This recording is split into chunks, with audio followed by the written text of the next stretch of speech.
Hey folks, Gway. I'm sure you've seen this. It's been in the news from several different perspectives lately. Tucker Carlson, that fella from Fox News, in a bit he did last night, he got deeply involved in what's known as replacement theory. Now, replacement theory comes from I believe it's European in its origin. It's a theory, a conspiracy theory, a fear that immigrants are going to replace those of us who were naturally born here. Those of us who were born in the place we find ourselves. So, France, there is or was at least was a fear that immigrants from North Africa, French-speaking immigrants from North Africa, Muslim immigrants from North Africa, we're going to outproduce the generally speaking the white French population, and that what was historically the French population would be replaced by people of North African origins. You've heard this theory before, right? For Tucker, it was illegal immigrants storming across the border are going to replace white Europeans in the country. The same fears exist here in Canada. So I just thought today I would be blunt. You are going to be replaced. Every single one of us will be replaced. All of us. Nobody on this planet today is safe from one day being replaced. We're born into this world and we are replaced by another younger child. We play sports. On those teams, in those leagues, we are replaced by someone better, someone younger, someone faster. In our professions, in our careers, we are replaced by the next generation who comes in behind us. We are replaced, or our knowledge is replaced by new technology, new ways of doing things. Our theologies are replaced as people continue to expand their understanding of God. Our sciences, our scientific theories, our scientific understandings are replaced as more research is done, better research is done, new technology becomes available to go deeper. Replacement theory is really a matter of being afraid of change. Ultimately, now listen, I understand, this is a racially motivated fear. This is a racist understanding. It's a racist premise.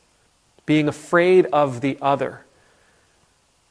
White people should be afraid of people of African descent. We should be afraid of people of Mexican descent. We should be afraid of people of Asian descent. Whoever it is we happen to be afraid of today. That is racially motivated. It's a racial bias. I'm completely aware of that.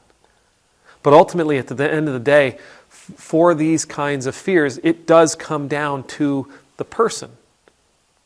I am afraid to be replaced. I am afraid to be forgotten. I'm afraid that I'll vanish. But you might as well be afraid of the sun rising. You may as well be afraid of the moon in the sky. You may as well be afraid of the tides coming in or going out, for that matter, because it's an inevitability. None of us last forever. None of the work that we will do will last forever. I once read a story about Sigmund Freud, the father of psychoanalysis. He carried a deep and damaging for the field fear that his ideas would be replaced. He held an iron grip on psychoanalysis for years and years and years and years and years. And it wasn't until his death that the field finally started to truly grow and blossom, because people were able to offer new understandings and new ideas without having Him destroy them and put them under His feet. In the Bible, we see stories like John the Baptist. John the Baptist had a vibrant, powerful, shocking ministry. People were flocking to him. And there's actually a point where his followers begin going over to Jesus, and others in his camp say, "What are you doing?" They're leaving. And he says, "It's okay. That's where they need to be." John the Baptist got out of the way of his replacement. Jesus teaches his disciples. And when they call out, "Hey, listen, those folks over there, they're doing things in your name, but you need to tell them to stop." He's like, "Whoa, no. Anybody doing stuff in my name's a friend. Let them do it." So he tells his disciples, don't be afraid of the other. Don't be afraid of those people who are doing things that I asked you to do, might be doing things a little bit different. Jesus himself wasn't afraid of the other replacing him. He was teaching the next generation to do the next thing. Paul, in his letters, was sharing the information that he had with the community around the Mediterranean to help equip and support and build them up. His letters to Timothy are, in some ways, the letters from a father to a son. Timothy, I need you to step up and be my replacement. We shouldn't be afraid of the other. We shouldn't be afraid of losing our place. We are where we are in this moment. We will do what we need to do in this moment, but we cannot hold on to our identity. We cannot hold on to what we think is owed to us or what belongs to us so tightly that it becomes impossible for us to pass it along to those who are following. Canada today is different than Canada from 200 years ago. Canada will be different in the next decade, in the next century. My children will change this country. My grandchildren will change this country. My parents will continue to change this country. I will continue to change this country. Not just new people coming in from the outside. Those of us who are here will continue to change this country. And hopefully, always for the better.